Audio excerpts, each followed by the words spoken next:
pagi semuanya, selamat hari Minggu. Kita ketemu lagi di ibadah anak minggu ini. Hari ini kita mau memuji nama Tuhan dan mendengar firman Tuhan, makanya kita harus siap-siap. Adik-adik di rumah semua udah mandi kan, udah makan, semuanya udah semangat. Kalau gitu kita akan berdoa dulu. Tuhan Yesus, terima kasih telah mengabulkan kita pada hari ini di ibadah online. Berkati kami agar kami siap mengikuti firman Tuhan dan juga siapkan hati kami untuk memuji nama Tuhan. Terima kasih ya Tuhan, dalam nama Tuhan Yesus kami berdoa dan mengucap syukur. Amin. Kita mau mulai ibadah hari ini dengan sukacita. Kita nyanyiin satu lagu, teman-teman ikutin di rumah ya. Kita mau nyanyi Kalau Kau Senang Hati. Kalau kau senang hati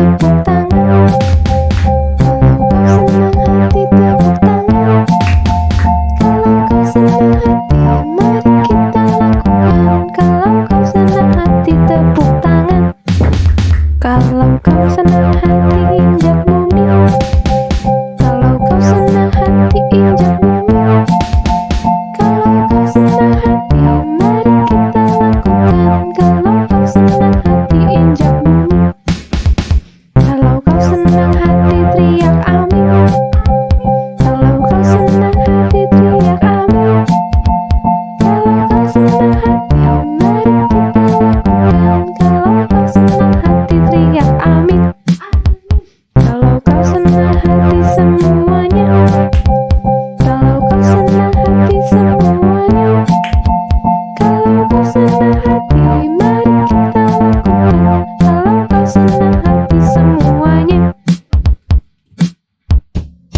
kau senang hati tepuk tangan. Kalau kau senang hati tepuk tangan. Kalau kau senang hati mari kita lakukan. Kalau kau senang hati tepuk tangan. Kalau kau senang hati injak bumi. Kalau kau senang hati injak bumi. Kalau kau senang hati mari kita lakukan. Kalau kau senang hati injak bumi. Kalau kau senang hati teriak amin. Kalau kau senang hati teriak amin. Kalau kau senang hati mari kita lakukan. Kalau kau senang hati teriak amin. Kalau kau senang hati semuanya. Kalau kau senang hati semuanya. Kalau kau senang hati mari kita lakukan. Kalau kau senang hati semuanya. Teman-teman tahu nggak sih kalau jadi orang Kristen itu harus berani tampil beda daripada orang-orang lain. Kalau ada godaan-godaan untuk melakukan hal-hal yang nakal, hal-hal yang berdosa, kita harus tolak dia. Nah, kita mau nyanyi satu lagu nih, lagu baru. Yuk kita belajar sama-sama.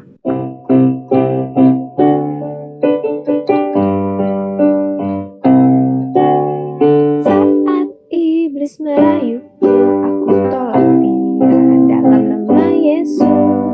Saat iblis menggodaku, lalu ku berdoa dalam nama Yesus.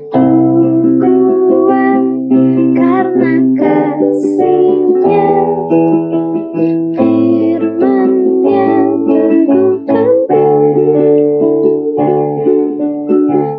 Ku berdiri sebagai pemenang. Aku berani tampil beda.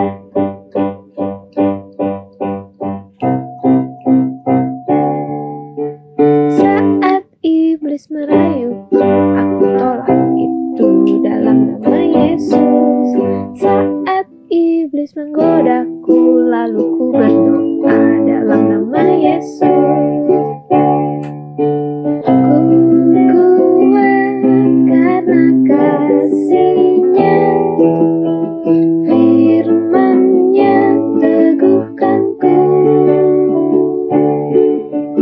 Ku berdiri sebagai pemenang.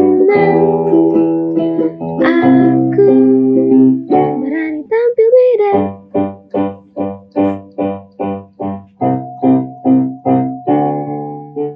Saat iblis merayuku, aku tolak itu dalam nama Yesus. Saat iblis menggodaku, lalu ku berdoa dalam nama Yesus. Ku kuat karena kasih-Nya, firman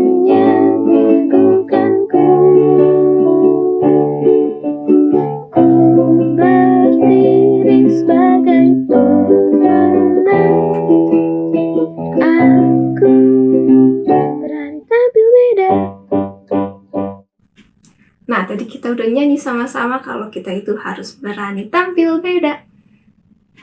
Teman-teman ingat nggak apa yang tadi membuat kita kuat saat kita digoda sama iblis? Kita itu kuat karena kasihnya. Dan yang meneguhkan kita itu adalah firman Tuhan. Nah, sekarang kita mau dengar firman Tuhan. Kita masih lanjut cerita tentang Paskah, cerita menuju Paskah. Kita mau siapkan hati kita mau nyanyi bareng-bareng lagu Yesus Sahabatku. Yesus sahabatku, kau mengerti bagiku besarnya kasih-Mu, sahabat dan Tuhanku, sampai ku besar nanti, sampai di surga nanti, ku kan ingat selalu Yesus sahabatku dan Tuhanku, sampai ku besar nanti, sampai di surga nanti, ku kan ingat selalu Yesus sahabatku dan Tuhanku.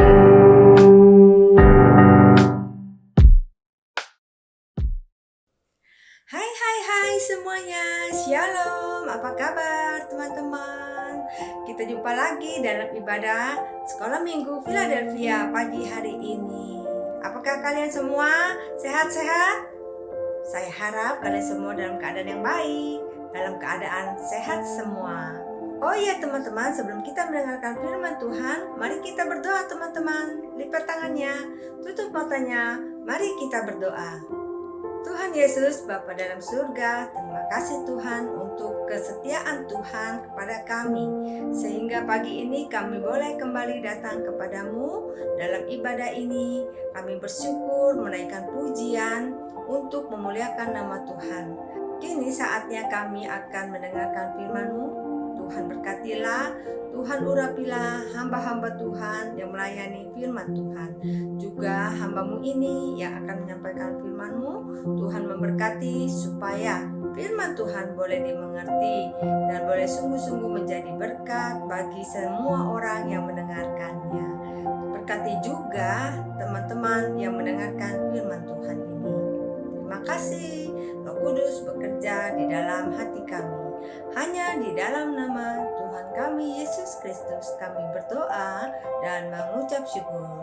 Puji Tuhan. Amin.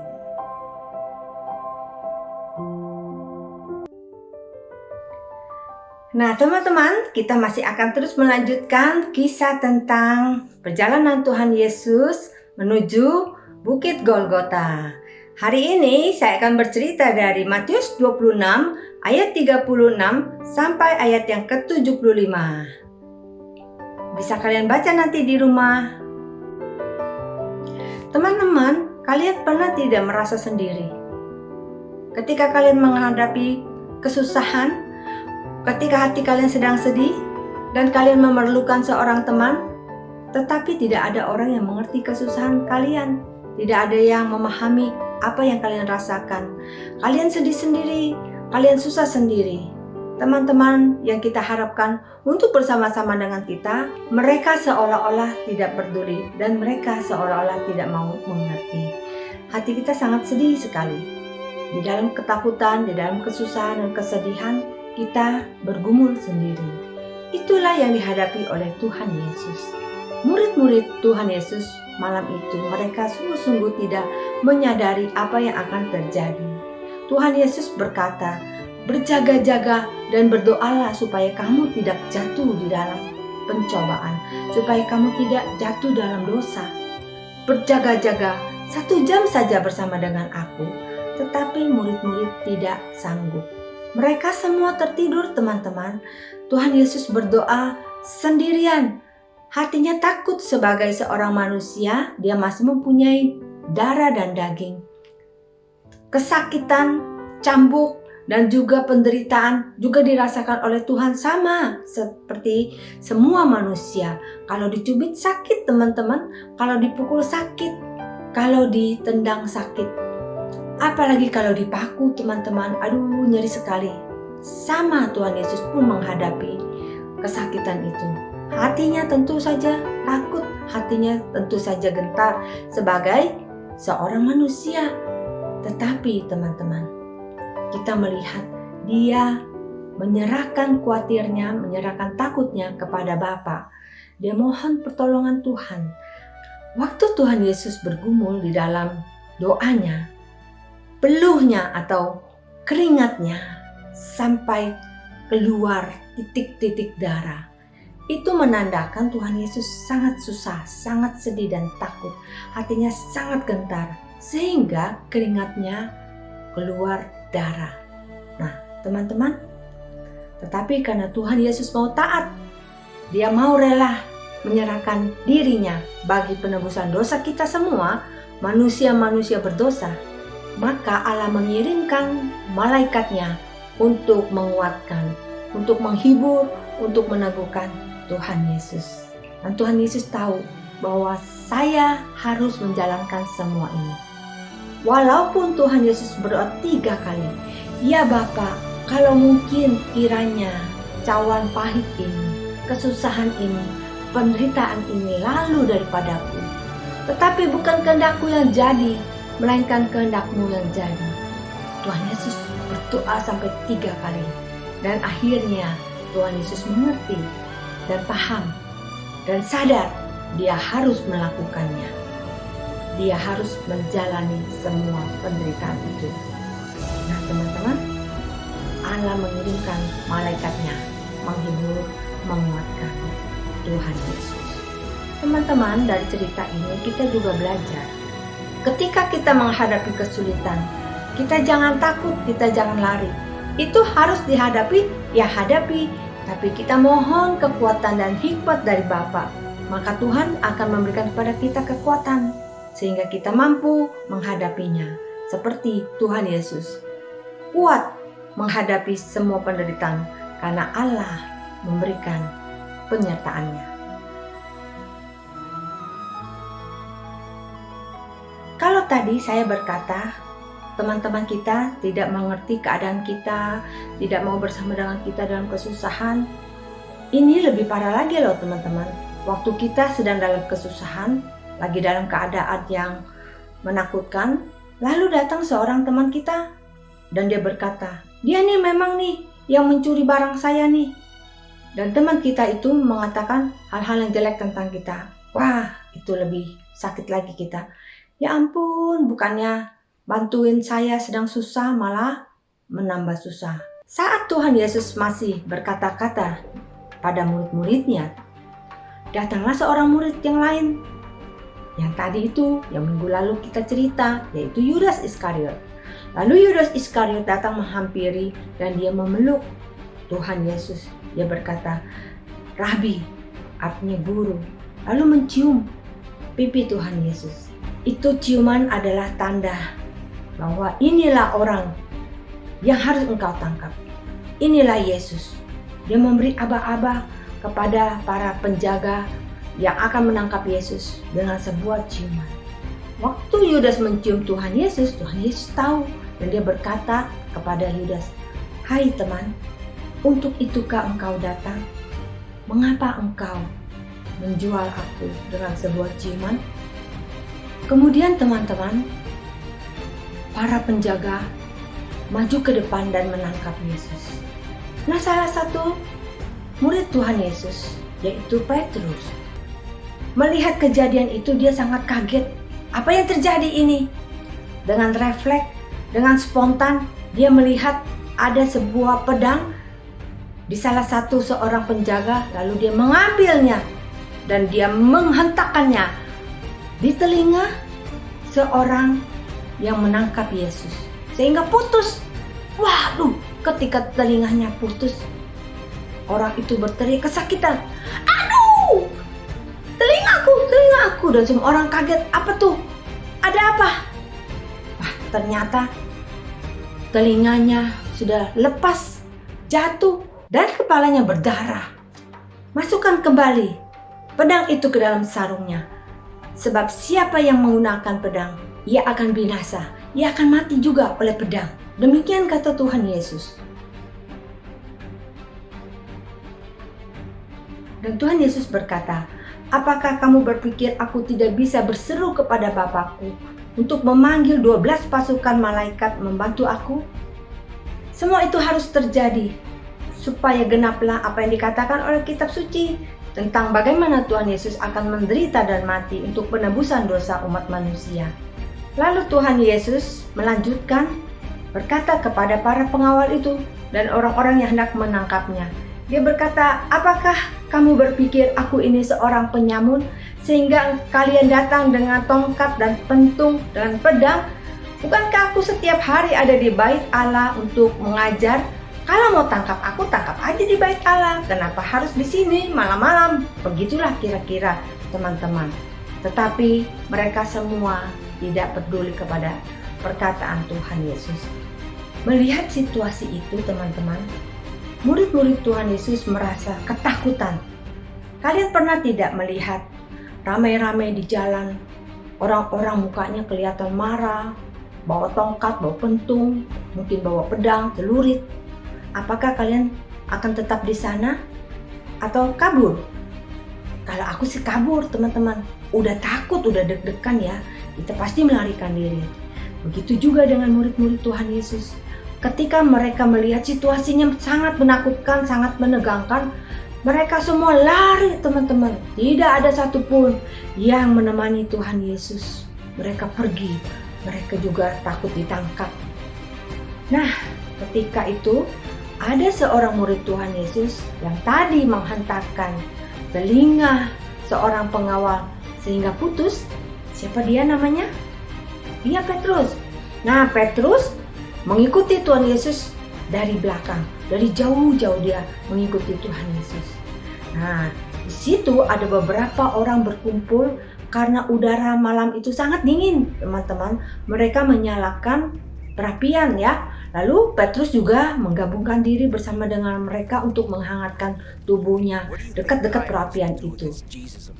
Kemudian teman-teman, ada salah seorang yang mengenali dia dan berkata kepadanya, sepertinya dia ini murid orang yang ditangkap itu. Aku tahu nih, dia seringkali ada bersama-sama dengan rombongan itu. Mendengar itu, Petrus bilang, bukan aku. Kamu ngomong apa sih? Bukan, saya tidak kenal dia. Wah, dia menyangkal Yesus. Dia bilang tidak kenal sama Yesus satu kali. Petrus mulai deg-degan nih. Waduh, gawat nih, saya dikenali nih. Jadi Petrus pelan-pelan menyingkir dari tempat itu dan dia pindah ke tempat yang lainnya sambil terus mengamati apa yang terjadi dengan Yesus.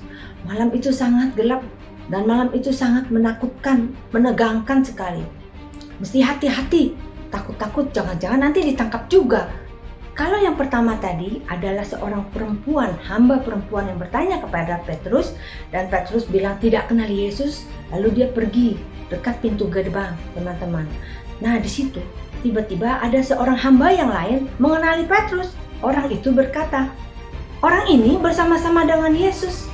Dia adalah salah satu dari mereka. Waduh, Petrus makin gemetar teman-teman. Lalu dengan bersumpah dia berkata, tidak, aku tidak kenal orang itu. 2 kali sudah nih. Petrus menyangkal tidak mengenal Yesus. Karena ramai-ramai, akhirnya datang orang yang lain, teman-teman, dan berkata, tidak, memang benar dia adalah muridnya. Dari bahasanya, dia pasti adalah murid dari Yesus itu. Sekarang Petrus bukan hanya berkata tidak mengenal Yesus dan bukan hanya bersumpah saja, teman-teman. Naik lagi dia berkata, aku tidak mengenalnya, aku bersumpah. Dan dia mulai mengutuk bahwa dia tidak mengenal Yesus. Waduh, lebih gawat lagi nih, menyangkal Yesusnya bukan hanya dengan ngomong saja, tapi dengan sumpah dan mengutuk pula. Saat itu, teman-teman, Petrus menyangkal 3 kali, kemudian ayam berkokok. Dia teringat bahwa Tuhan Yesus pernah berkata, sebelum ayam berkokok, engkau akan menyangkal aku 3 kali. Dan saat itu, mata Tuhan Yesus memandang kepada Petrus. Petrus kaget, Petrus sadar, aduh, saya sudah menyangkal Tuhan 3 kali. Dan hati Petrus sangat hancur, sangat sedih.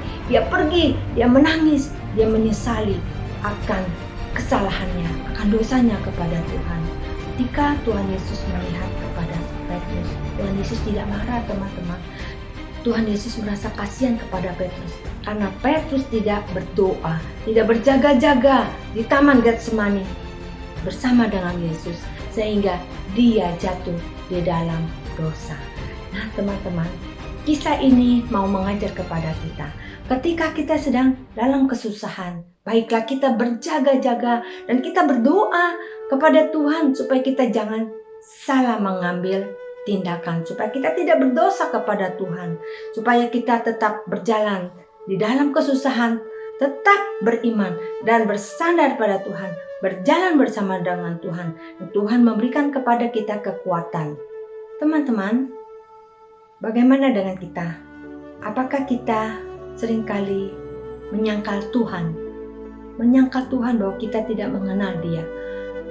Ketika teman-teman kita yang tidak percaya kepada Tuhan berkata, lagi cerita-cerita tentang orang Kristen jeleklah bagaimana, lalu dia tanya, atau teman-teman kita bertanya, kamu agamanya apa? Karena tadi barusan ngomong tentang orang Kristen gak pintar, orang Kristen kuno dan sebagainya mungkin ya, lalu kita jadi malu, kamu orang Kristen ya? Enggak, aku sih apa aja lah, aku enggak kok, enggak. Kamu rajin ke gereja kayaknya? Enggak juga. Kita bisa jawab gitu loh. Itu namanya kita menyangkal Tuhan. Waktu kita tidak mengakui iman kita sebagai orang Kristen, sebagai anak Tuhan, waktu itulah kita menyangkal Tuhan. Waktu kita makan bersama dengan teman-teman kita, mungkin mereka tidak berdoa karena mereka bukan orang Kristen. Kita juga tidak berdoa karena kita malu, nanti dikatain, pakai berdoa segala, ngapain? Jadi kita malu, kita nggak mau berdoa, kita dikatain. Itu namanya kita menyangkal iman kita, menyangkal Tuhan. Hal-hal yang sederhana loh teman-teman, kita bisa lakukan. Kadang-kadang kita menyangkal Tuhan. Nah, waktu mereka mengajak kita pergi jalan-jalan, tapi hari itu adalah hari di mana kita harus beribadah. Lalu kita bilang, memang nggak bisa pergi bersama dengan mereka karena harus kebaktian. Mungkin papa mama kita haruskan kita kebaktian. Tapi jangan pakai alasan aku mau kebaktian, tadi ketawain. Lalu teman-teman bilang, aku nggak bisa ikut karena aku mau pergi sama papa mamaku. Kita tidak mengakui kalau kita mau kebaktian. Itu namanya kita juga menyangkal Tuhan. Nah, teman-teman, hati Tuhan sedih sekali ketika Petrus menyangkalnya 3 kali. Tapi teman-teman, Petrus pergi dengan sedih hati dan dia menyesali kesalahannya. Apakah kalian pernah merasa sedih ketika menyangkali Tuhan dan menyesali kesalahan kalian dan tidak lagi mengulanginya? Roh Kuduslah yang akan memberikan kepada kalian pengertian dan memberikan kepada kalian kemampuan untuk selalu bersaksi bagi kemuliaan nama Tuhan.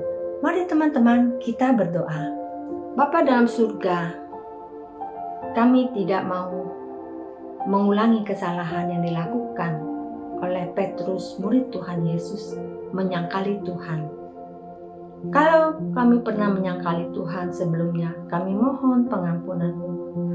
Waktu itu mungkin kami tidak mengerti, kami tidak tahu. Tetapi hari ini kami telah mendengarkan firman Tuhan. Kami tahu ketika kami malu mengakui iman kami di hadapan orang lain. Disitulah Tuhan kami telah menyangkali Tuhan. Ampuni segala dosa dan kesalahan kami ya Bapa.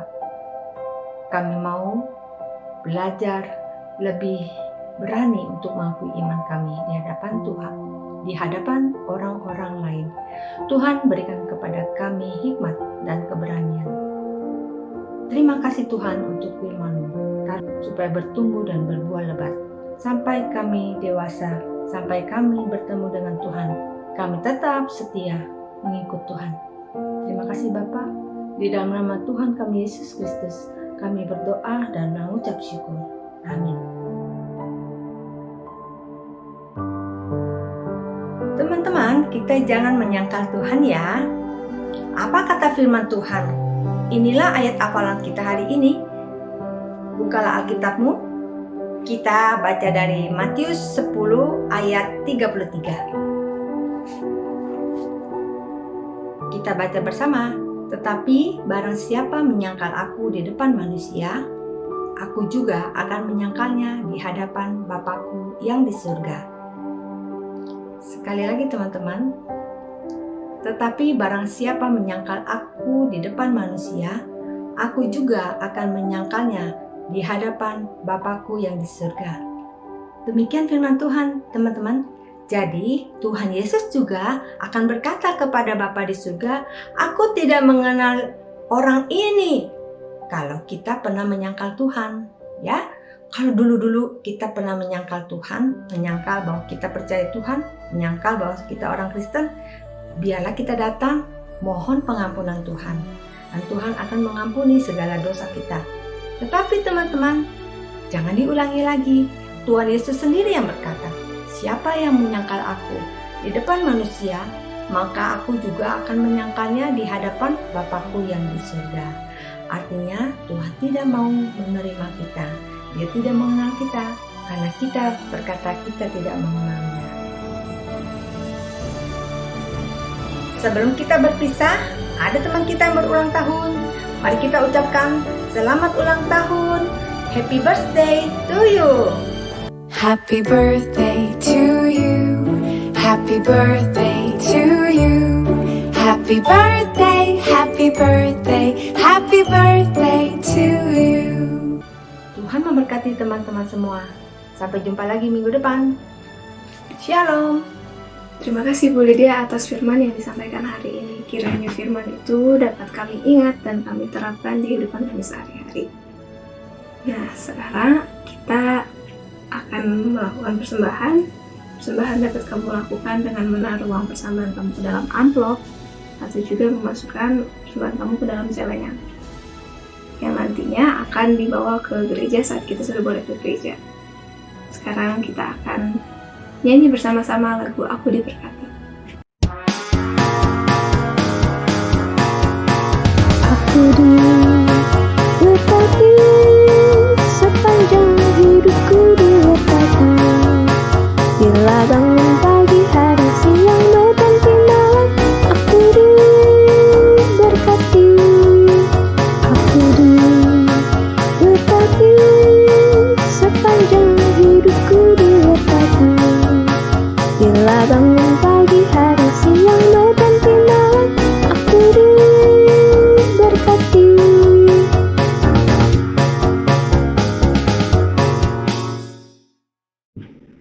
Mari teman-teman kita berdoa.